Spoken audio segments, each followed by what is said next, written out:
Hey everybody, it's Master Gallengeist here, bringing you my review for The Mighty Thor issue 12. And I overall really like this issue. It mainly dealt with kind of Jason Aaron's take of the origin of Mjolnir, and it was actually pretty well done. And from the end of this, I think we're going to be seeing some stuff moving forward with kind of the main arc. But this was kind of interesting to kind of get a different perspective on what Mjolnir is and what kind of drives it. Because the last issue, we found out that Mjolnir had some kind of sentience to it. And in here, we find that after the kind of explosive kind of change that happened that kind of had Jane and Mjolnir kind of go somewhere, they are taken to the place for the gods of the gods, Omnipotent City, and the library that resides there. And that was kind of cool because we get Jane kind of being like, oh my god, there's a city in, that gods ruled for the pantheons to come to rule all that. That's a bigger world for her. And kind of more understanding of being a goddess of thunder. And she's kind of going through the halls, and the High Lord Librarian's kind of talking to her and being like, well, you're Thor, you're ignorant. That's kind of why you're here. And your predecessor was a visitor occasionally, so let's talk to you about this hammer, because she's like, this hammer brought me here, I don't know why. So then we get into the part of the issue that's kind of explaining how Mjolnir came to be. And I kind of like this art better than when they did it for like exploring the past before, because this one just kind of fits a little bit better.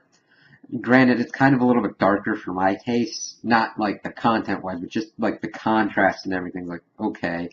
But it gets into it talking about how Odin had saved the dwarves from a battle with the trolls. And to thank Odin, they gave him a chunk of Uru metal. And of course in the issue, Odin's like, I saved them, and they give me a rock. This is kind of stupid, but thank you for the rock, great dwarves. And then it goes into talking about the God Tempest, this storm that would go through the cosmos that was pretty much could not be tamed, untamable. And it was going for Asgard, and Odin fought it with all of his might, and it was a pretty even match, him using the Odin force and the storm using all of its strength. And eventually the storm weakened to the point that Odin was able to use his power and infuse it into the Uru. And then he brings it back to the dwarves and says that he does not want it destroyed. He wants them to forge it into a weapon for him. And all of the dwarves were involved. It was a mighty undertaking. And they were using mountains, and they were doing them red hot. And then they eventually had to pull in a star. And they fought and fought to pound the metal into the hammer. And Odin got a hold of it and was unable to control it. And of course, being Odin and being the rankly grumpy son of a bitch he is, put all of these wards and magics on it to make sure that if he couldn't use it or whatnot, that it wouldn't fall into the wrong hands or whatnot. Only who would be worthy would be able to wield it.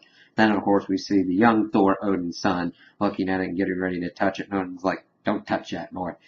So then we kind of get back to it, and we're back into the present with Jane, Thor, and the librarian, and like, why would it bring this here? And then she touches it again, and it flings her back off. She's like, thank you, I'm sorry for making the holes in your walls. And then the librarian's like, well, I hope you're ready. And then it sees the War of the Realms as a tome, and that gets me excited that we're finally going to be getting movement forward on that, kind of see Thor in kind of a different kind of light, because at the moment, we've gotten Jane as Thor kind of as just this kind of lone character at the moment. And it'll be interesting to see her with the League of Realms and how that dynamic's going to be changed, because at first it was the regular Thor and Thor Odin's son. And it'll be interesting to see how that dynamic will change and see her in kind of a more team setting. Granted, we do kind of see her in the Avengers and all that, but we don't get much time to see her interacting yet in kind of group activities. At least from what I've been seeing and what I've been reading. So that really kind of excites me, wanting to see her take a kind of leadership role and where that's going to go. So those are my opinions on the issue. Tell me what you guys think in the comments below. If you liked it, if you didn't like it, if you agree with me, if you disagree with me. Also, like and subscribe, and I hope you have a good day.